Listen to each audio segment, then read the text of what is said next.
아침 신문 살펴보겠습니다. 먼저 조선일보 보시겠습니다. 요즘 은행 금리가 사상 최저 수준으로 떨어지자 집주인들이 전세를 월세로 돌리고 있는데요.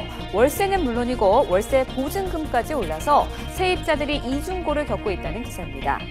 네, 월세가 오르고 있는 가운데 서울 지역의 평균 월세 75만 원이었고요. 강남 3구를 중심으로 월 100만 원이 넘는 월세 가구도 25%에 달하는 것으로 나타났습니다.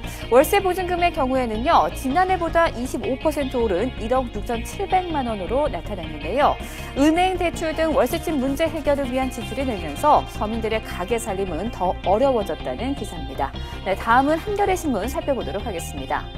네, 최근 학생들의 학습량 부담을 줄이고 수업 이해도를 높인다는 교육과정 개정안이 발표됐지만 초등교육과정의 경우 온갖 이익다채의 압력 행사로 교과목이 늘어나 학생들의 학습 부담도 늘게 됐다는 기사입니다. 네, 개정안에 따르면 초등교육과정에 안전과 소프트웨어, 창의융합교육, 교과서 한자 병기가 추가됐는데요. 특정 과목이나 개념이 하나 들어가면 대학 수업 개설이나 교육부 프로젝트 수주가 발생해 이와 관련된 이해 당사자가 숟가락 얹기에 나서게 됩니다. 초등학생들의 학습 부담이 더 커지게 됐다는 지적입니다.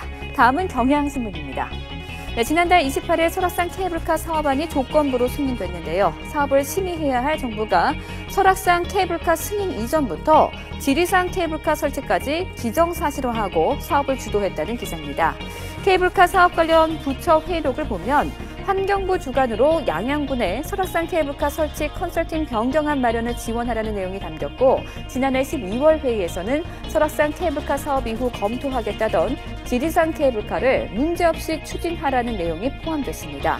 신문은 이 같은 행태가 사회적 협의기구를 무력화시켰다고 지적했습니다. 마지막으로 세계일보 보시겠습니다.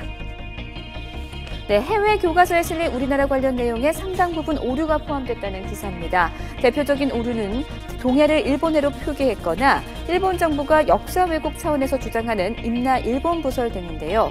미국과 영국 등 30개 나라 교과서에서 279건의 오류가 확인됐다고 합니다.